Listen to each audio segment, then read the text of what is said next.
নমস্কার, কেমন আছেন সবাই? চলে এলাম লাইভ বাই দ্য ওয়ে আবার নতুন একটা ব্লগ নিয়ে।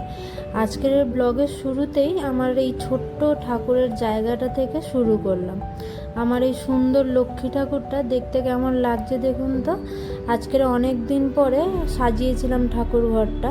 ঠাকুরটা নিয়ে এসেছিলাম কলকাতায়, ওই আমাদের করুণাময়ী বাজারের ওখান থেকে লক্ষ্মী ঠাকুরটাকে কিনে নিয়ে এসেছিলাম।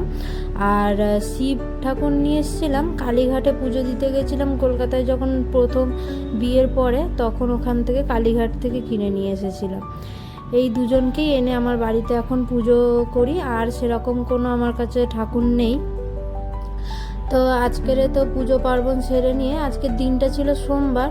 সোমবার সিদ্ধার্থর অফিস বাড়ি থেকেই থাকে, কিন্তু আজকের অফিসের কোনো কাজের দরকারে অফিসে যেতে হয়েছে ওকে। তো আজকের সকালবেলা পুরো দিনটাই আমি আজকে একাই ছিলাম।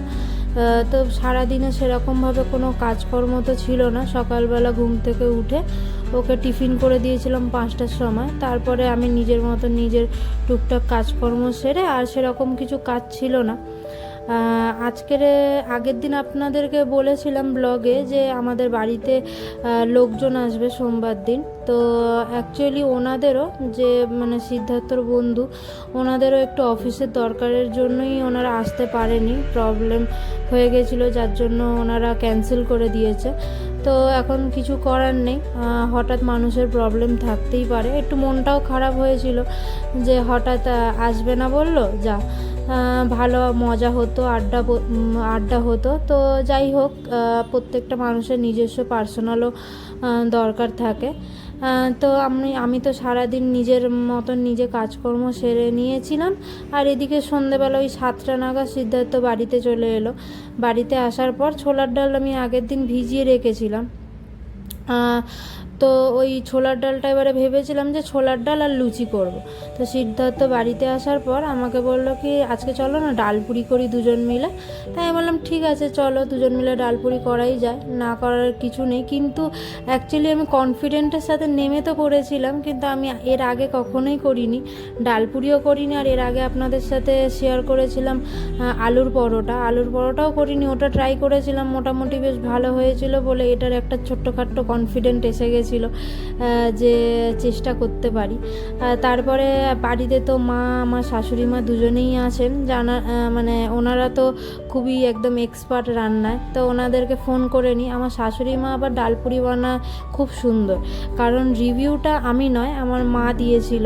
কারণ আমরা তো বিয়ের মোটামুটি 10-15 দিন পরেই মুম্বাই চলে আসি। আমাদের আর সেইভাবে শাশুড়ি মায়ের হাতে ওই 10-15 দিনের মধ্যে স্পেশাল সব কিছু খেয়ে ওটা হয়নি, কিন্তু পরে ধীরে ধীরে অবশ্যই খাবো। আর শাশুড়ি মাকে খাওয়াবো। আমি যেগুলো পারি সেগুলো, এই যে গত কয়েক মাসে যেগুলো শিখছি সেগুলো এবার গেলে শাশুড়ি মাকেও করে খাওয়াবো, মাকেও করে খাওয়াবো। তো শাশুড়ি মা একদিন আমাদের বাড়িতে আমার মা বাবার জন্য পাঠিয়েছিল ডালপুরি করে। তো মা ফোন করে আমাকে বলেছিল, জানিস খুব সুন্দর হয়েছে, খুব সুন্দর বানিয়েছে। আমার মা আবার ডালপুরিটা সেরকম কোনো দিন বানায়নি বাড়িতে সেইভাবে। ছোলার ডাল না, এমনি কচুরি বানিয়েছে, কড়াইশুঁটির কচুরি বানিয়েছে, কিন্তু এরকম ডালপুরিটা আমাদের বাড়িতে সেরকম হয়নি। কিন্তু এই বাড়িতে বাবা খুব ভালোবাসে, সিদ্ধার্থও খুব ভালোবাসে, তো মা প্রায় নাকি বানায়, কিন্তু আমার এখনও অবধি খাওয়া হয়নি, ব্যাড লাক।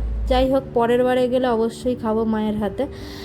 তো জেনেছি যখন যে শাশুড়ি মা ভালো মতন বানায়, তো শাশুড়ি মাকেই ফোন করে নিয়েছিলাম যে কেমন করে কি করব আমাকে বলে দেবেন উনি।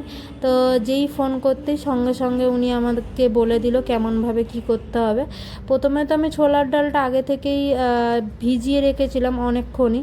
তারপর ছোলার ডালটাকে একটা প্রেসার কুকারে সিটি মেরে নিয়েছি, একটাই সিটি মেরেছি।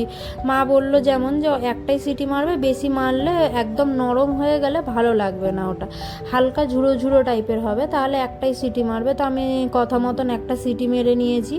আর ওদিকে একটু ঠান্ডা করে নিতে হবে, গরমে পেস্ট করলে দলা পাকিয়ে যাওয়ার ইয়েটা বেশি থাকে। তো একটু ঠান্ডা করে নিলে জিনিসটা একটু ঝুড়ো ঝুড়ো ভাবটা ভালো হবে।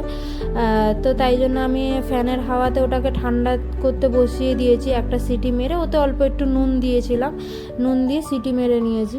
তারপরে এদিকে করে নিচ্ছিলাম, এদিকে আটা আর ময়দা আমি দুটোকে মিক্স করেছিলাম। আটা ময়দা দিয়েছিলাম আর ওর মধ্যে বলেছিল আমাকে চিনি দিতে বলেছিল, আর একটু সাদা তেল দিয়ে ভালো করে ময়াম দিয়ে আগে থেকে একটু মেখে রাখলে জিনিসটা নাকি একটু ভালো হয়, তো সেই হিসাবে আমিও করে রেখেছিলাম। আর ওদিকে বলেছিল যে অল্প একটু জিরে আর শুকনো লঙ্কা ভেজে রেখে দিতে। এবারে বলেছিল যে বেশি পরিমাণে হলে ভালো হয়, কিন্তু কম পরিমাণের মিক্সিতে পেস্ট হবে। তো আমি যে মিক্সিটা কিনেছি ওটা অ্যামাজন থেকে কিনেছিলাম। আমাদের দুজনের জন্য ছোট্টই কিনেছি, বেশি বড় কিনিনি, কারণ আমাদের দুজনের জন্য তো অনেকটাই বেশি মানে মশলাপাতি তো হবে না, কমই হবে।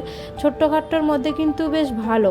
এর মধ্যে 5টা জার দিয়েছিল, আর এই যে একটা ছোট্ট যেটা দেখছেন গ্লাস টাইপের, বেশ আমাদের দুজনের জন্য ভালো। তাও একদম কম জিনিস তো পেস্ট হবে না, তো ওটাকে আমি এমনি যে আটা রুটি করি যেটাতে, ওটার মধ্যেই সিদ্ধার্থ ওর মধ্যেই একটু গুঁড়িয়ে দিয়েছিল।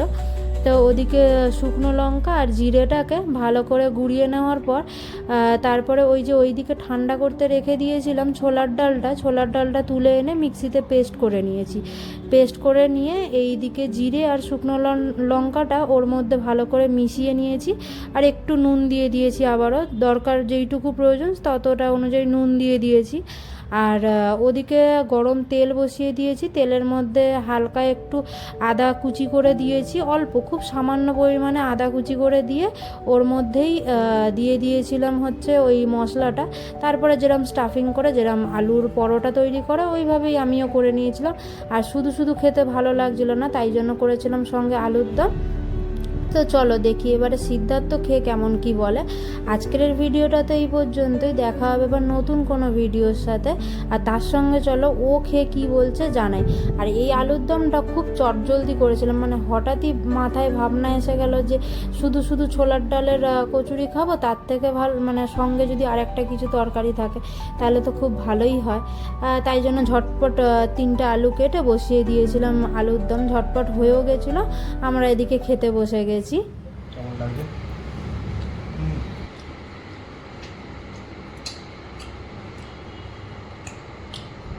একদম ঠিকঠাক আছে, দারুণ।